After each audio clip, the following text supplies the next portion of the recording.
attaque la Tour Sombre, 100% spoiler, livre et film, surtout les livres, parce que là je vais faire un comparatif directement avec énormément de clins d'œil qui sont dans les livres, qui sont dans les films, pardon, qu'on retrouve dans les livres sur toute l'histoire. Donc pour revenir vraiment au point qui m'a dérangé, les enjeux de base avec ces deux phrases qui direct m'ont fait peur en fait. La tour sombre qui se dresse au milieu du monde et il est dit que l'esprit d'un enfant peut la détruire. Alors là, bon, déjà direct ça va pas. Ça c'est le plus gros point négatif. Mais c'est le seul. Parce qu'après la façon dont c'est traité, avec le village des briseurs de rayons. Alors là les rayons bon, sont pas exploités du tout, on les voit dans le film. Mais ils en parlent jamais, alors que c'est la clé de voûte pour faire tomber la tour, de détruire les rayons. C'est ça qui tienne la tour en équilibre et tous les mondes en équilibre, plutôt que d'aller directement attaquer la tour. Donc ça c'est vraiment le point qui va pas. Après le point qui peut être chagrinant, c'est les portes qui permettent de voyager à travers les mondes, qui sont là vraiment une technologie ultra avancée de déportation, alors que dans le bouquin c'est vraiment des portes... limite des portes en bois physique qui apparaissent, on ouvre la porte, on passe à travers, qui sont vraiment beaucoup plus magiques. Après, pour ce qu'il en est du récit en lui-même, ben c'est simple en fait, comme justement c'est la suite des bouquins, donc Roland il a le corps, mais à la fin du livre, à la fin du dernier tome, du tome 7, il arrive en haut de la tour, il ouvre la porte, et ça reset tout, et il recommence en fait, il comprend qu'il a toujours fait ça, et il recommence. Seulement, la dernière fois il a déjà fait ça plusieurs fois. Et là, cette fois-ci, quand il recommence, il a avec lui le corps qu'il n'a pas abandonné ou qu'il n'a pas perdu. Ça, je me rappelle plus trop, ça fait un moment.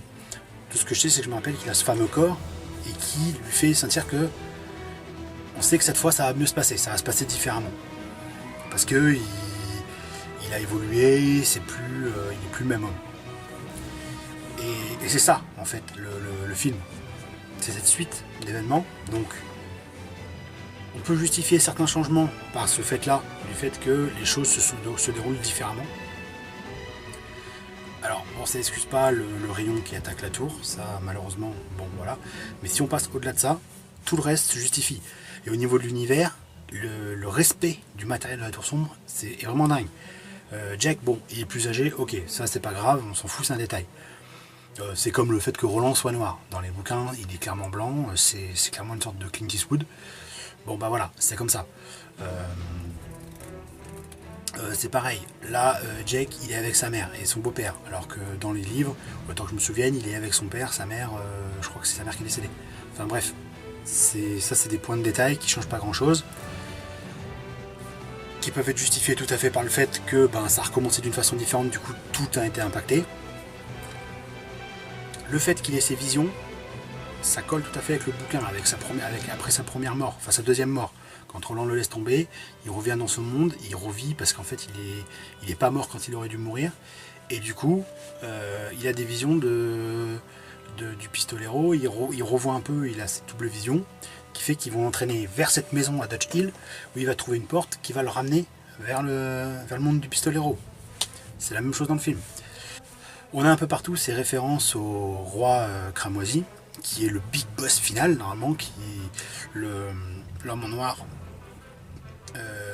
qui est normalement Randall Flagg, qui est un méchant récurrent de Stephen King, qui se fait appeler un peu différemment dans les bouquins, sur un moment c'est Walter, comme dans le film, qui normalement dans les livres s'appelle Randall Flagg, pardon,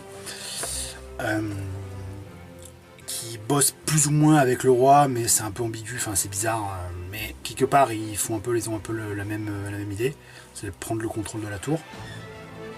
J'avoue, il y a des points de détail, je me rappelle plus tellement les livres, ça fait longtemps que je les ai lus. Le dernier, je l'avais lu à sa sortie, et les autres, j'avais commencé, j'étais ado. Donc franchement, il y a des choses, j'avoue, c'est un peu obscur. Mais là, je reviens sur en fait, ce que j'ai vu dans le film. Pareil, il y a des références avec l'un des derniers plans du film. On voit les roses. Alors là, c'est des roses qui sont peintes sur un mur quand ils prennent une porte. Mais c'est ce que ça veut dire, parce que la rose a une très grosse importance dans le bouquin. La boîte sans bras, qui veut enlever Jake, qui est clairement pareil. la boîte aussi des méchants avec les espèces de les sans-peau là, ou avec le cochon. Enfin, tout ça c'est des références, c'est des liens en fait avec les livres qui arrivent à différents moments, qui montrent que vraiment ils sont restés fidèles. Et c'est des petits indices pour la suite. Parce que même si ça finit comme ça finit et qu'en gros on peut dire bon bah c'est bon, ils ont gagné, la tour est en sécurité, bah non. Parce qu'il y a le roi cramoisi, tous ses sbires sont pas forcément morts, et même lui n'est peut-être pas forcément mort non plus. Bon, ok, il s'est pris un headshot, mais on n'en sait rien, il peut très bien revenir. C'est un méchant à moitié immortel, enfin, Roland pense l'avoir buté un tas de fois et il revient tout le temps. Enfin, un truc important, moi que j'ai remarqué, c'est les sphères. Alors c'est pareil, c'est pas du tout expliqué dans le film, ça faut connaître, faut avoir lu les bouquins. Il y a les 13, elles sont 13, alors je crois pas qu'il les a toutes, mais il y a les différentes couleurs, elles ont tous un pouvoir différent, qui sont exploités. Enfin c'est plein de petits détails comme ça, autant l'univers de Stephen King qu'au livre, à droite à gauche, qui montrent que vraiment, eh ben, c'est une bonne adaptation. Ils ont fait une histoire différente, ils nous ont pas refondu la même chose encore et encore. Sinon il faut lire le bouquin. Si tu veux la même histoire, tu lis le livre, c'est pareil avec tout. Une bonne adaptation n'a pas besoin d'être trait pour trait ou ligne pour ligne la même chose. Il faut juste que ça respecte l'essence et l'ambiance. Et en fait, c'est vraiment ce que fait le film. Alors, j'avoue, à la fin, quand je suis sorti, je l'ai même dit, le film est bon, mais en tant qu'adaptation, c'est pas top. Et en fait, ben non, c'est bon tout court. C'est une bonne adaptation et c'est un bon film. Voilà. J'ai fait à peu près le tour de ce que je voulais dire.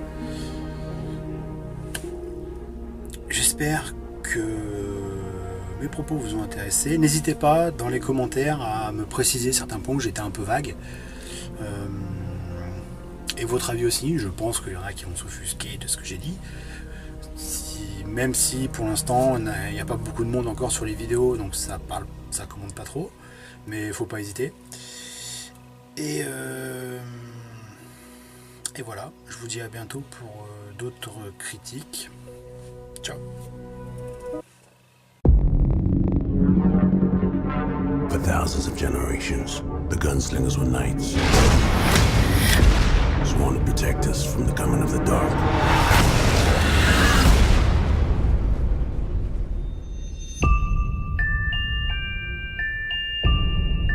These visions, as you call them. What do you see? I see a tower, the man in black, and the gunslinger. They're just dreams. They're not real, Jake.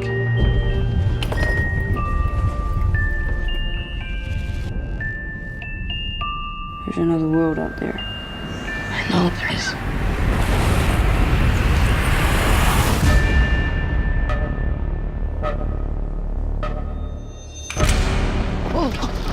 Who are you?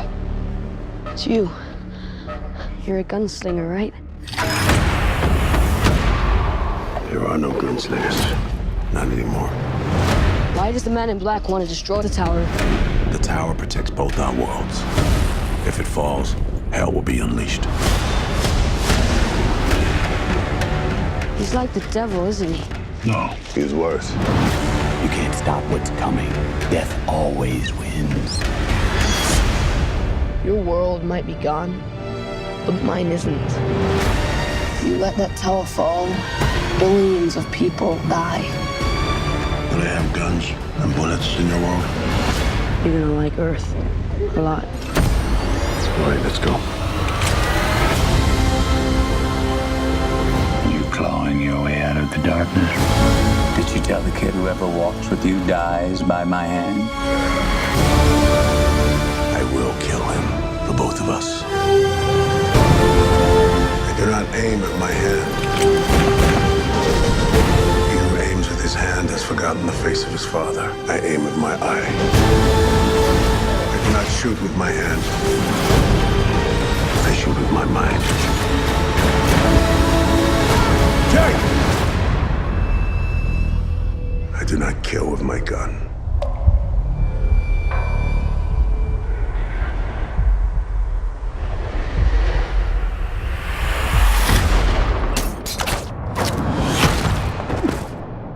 I kill with my heart.